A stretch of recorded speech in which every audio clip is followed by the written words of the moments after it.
Hey y'all, so sorry if this setup looks weird.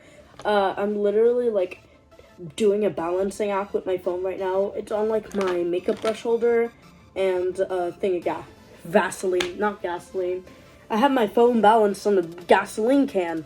I have a gasoline can just on my desk to balance my phone. Let's get to the point of the video. So I feel like with fast fashion, like people have truly forgotten ways to like expand their closet because they're so used to just clicking buy from cart, buy from cart, buy from cart, ooh, buy from cart, like on Shein or Temu, and it all costs like $100, and then you do a like, guys, look at my Shein Temu haul. Is it temu or Temu? I don't know. So then they have their like $100, $300 Shein temu Romway, I don't know how to pronounce that either, haul, and then they wear it, and then they call themselves alt. And first, I think that makes you a poser. Keep in mind that I am someone who like rarely thinks someone is a poser, but I think like if you're getting your entire alt wardrobe from like Shein or Temu, knowing full well like they're really bad companies, like you're a poser. Also, it just looks tacky, okay? Like Shein clothes look tacky. I can tell when you buy from Shein, like even though I never browse the website, because they just look tacky. They look like plastic. They look like Barbie doll dresses. They look like printed on fabric. But anyways, so besides looking tacky and supporting, child labor and ruining the environment and filling up your thrift stores with Shein clothing, I'm tired of seeing Shein clothing at thrift stores. I want actual good quality clothing. So I feel like people have forgotten how to shop and like get hauls for clothing that aren't like Shein. The point of this is that I'm going to give you 10 ways to expand your closet without supporting Shein or Temu or Romway or any of those like fast fashion brands. Cause like their clothes are tacky, they're horrible businesses. Why do you want to support them? Like why would you want to support them? First thing is you just DIY. I feel like we lost the art of DIY, which is kind of crazy, because we have Gravity Falls trending, and Mabel is a DIY queen. We all have lost the art of DIY, but like there's so many things you could DIY. If you like the art of like rhinestones on clothing, like juicy and stuff, like you can do a stencil and then put rhinestones on the stencils. You can draw on your clothes. You can find out how to make stencils and then like draw stencils and then color those in like a little coloring book. You can like copy designs you like and print them on. There's just so many ways to like DIY clothes, and it's kind of crazy how we've forgotten. And plus, it's like so fun. Like shopping is rewarding, but like DIY clothing and like having it come out the way you want is just it's so satisfying. And it's like a good way to occupy your time. I love to watch video essays, so like I'll just turn on a good video essay, start a DIY project, and bam, hour or two gone. It's so good to do if you're like bored on the weekend, which I am always because I don't go to parties, as you can tell. But like DIY is just so fun. Number 2 is to sew your own clothes. Now I know this sounds crazy, but it is not that hard to sew your own clothes. If you can, like you can get PDF patterns. They're cheaper than regular patterns. But like PDF patterns are super cheap.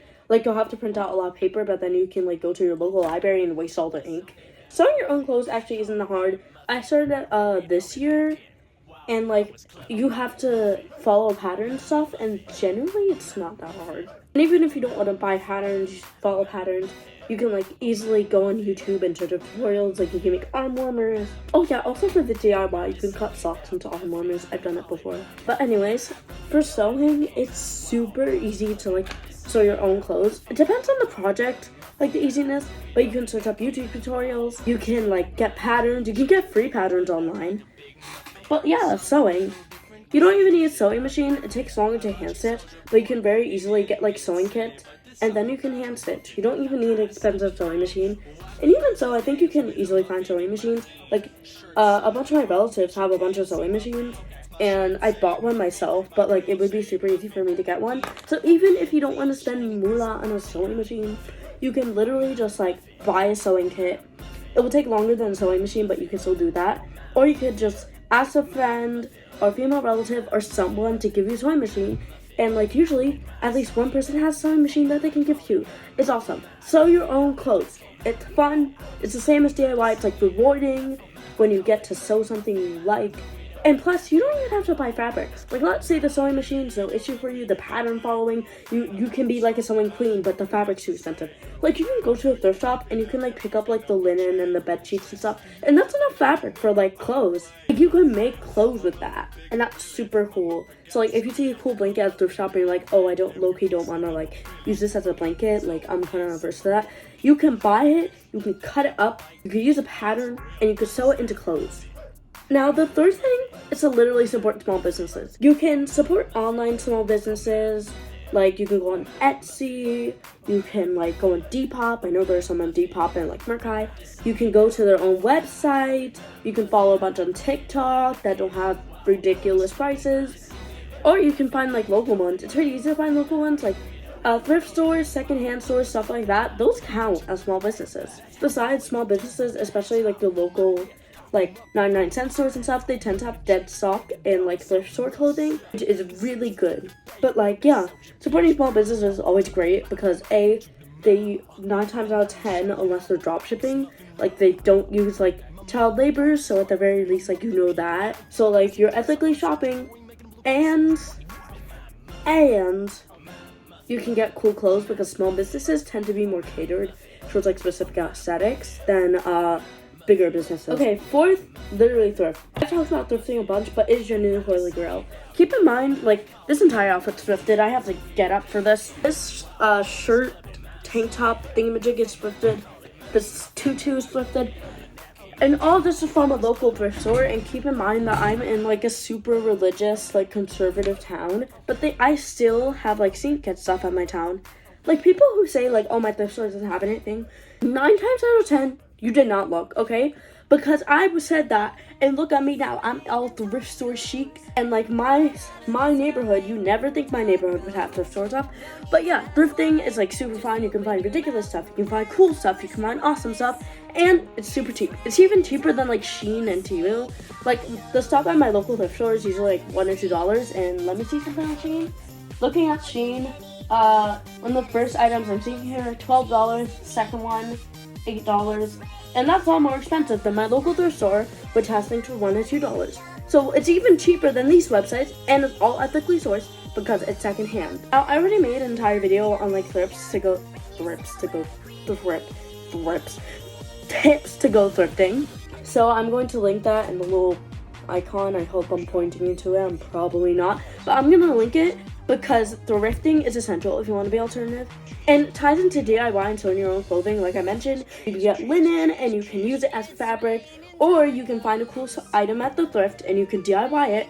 You can bind it with other items, and like, it's super easy to DIY some of the stuff on like fast fashion. Like, half the things with safety pins you can make at the thrift, like half the things. And like, thrifting is just so fun, and it's so awesome to get stuff, and it's an awesome way to shop ethically. So the next one is borrow clothes from family members. Now, I know this sounds a bit like weird, but borrow clothes from family members, okay? Because like, get this, if you're a teenager right now, then 9 times out of 10, most of your family members will have grown up in the 2000s. So if you like a 2000s style, then guess what? Your family members probably have at least one 2000s item that you probably like. Like, my dad gave me like 2 pieces of flannel. I have one. I like wore it once, and I have an identical red one, which are like perfect for seeing and emo kids. And keep in mind that my dad dresses like a dad. But yeah, he has like super emo stuff. And like, you can ask other relatives besides your like mom and dad. You can ask your sister, you can ask your brother, you can ask your third aunt, you can ask Weird Al if he's your relative.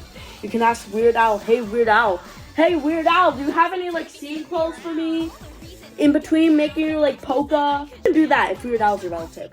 And even if your relative is not Weird Al, you can just like ask any of your relatives, and they'll probably have something for you, okay? Like, if you're black, I was about to say Shein instead of Shein. If you're Shein, like, you will find at least one clothes from, like, I can't talk today, oh my god. You'll find at least one piece of clothing from your relatives. Okay, next, make your own jewelry. I know this is kind of not related to wardrobe, but, like, this is my own jewelry. It's pretty easy to, like, make your own jewelry. If you find a cool charm, you make it into a necklace. Like, you might change from, like, Home Depot, or you can like buy them from somewhere else, like the chain store. For all things chains, is that a real thing? I'm not Googling something for a third time this video.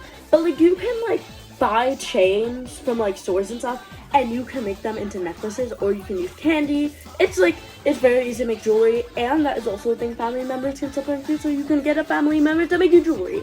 It's so cool. Everything's connected. Okay, next, look in non-Shein stores. Specifically for Shein kids, but you can apply this to anything. Look in like, replace that with your aesthetic, but like, you can find basic pieces at like non-Shein stores. You can find like, you can even like sometimes find the very Shein item. It is really hot in my room and I should probably open the window, but I do not care. You can find like super cool items at non-Shein stores, but people skip past them for like Hot Topic and Spencer's.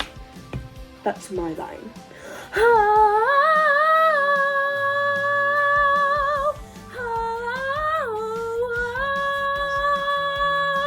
I saw Wicked. It was good. You should see it. The musical is also very good. I saw that too. But just look in non-Shein stores, okay? You can find things and they're cool. Look in Halloween costume stores. Like, I feel like Halloween is like the perfect time for a Shein kid to like buy stuff. 9 times out of 10, their Halloween costume is your regular wear. Dude, also unrelated, but I always get asked if it's my birthday for some reason, especially when I'm like wearing a tiara. So it's like, I did my birthday. If you're cold, is it always your birthday? Look in Halloween costume stores, because one man's costume / Halloween costume is another man's regular everyday wear. Like, so many of those stores have like really cool items that like are really cool and really cool items. Enough said. Because Halloween costume stores are awesome. And also you can find Skibbity toilet costumes. I almost bought a Skibbity toilet, not a Skibbity, it was SpongeBob. I almost bought a SpongeBob costume before deciding to be the Disco Zombie. I'm probably gonna be a pea shooter or SpongeBob or Ruby Gloom for next Halloween. Anyway, so next, look at your old items. Like, I feel like a lot of people, when they decide to become old, they just throw all of their old items without thinking. But listen, not only do a lot of your old items can be like basics that you can like style with other pieces, you can fit it into your new style. That's really cool. And now for the final moment, drum roll please, with my makeup brushes that I have to put back in once I finish the setup. Oh my god, that sounds really horrible. That also sounds weird. Okay. Go to dead stock clothing stores. Now, it's kind of hard to find dead stock. So for dead stock clothing stores, depending, but generally just look for local, am I tilting?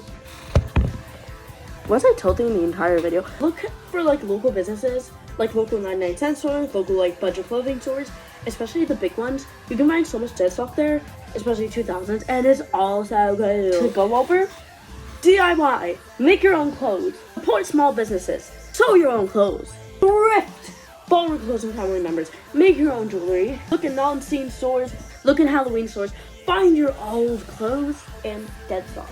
I'll see y'all later. Bye guys. I will see y'all another time. I'm gonna do a Christmas haul, like the day of Christmas or the day after. So I'll see y'all then. Bye y'all.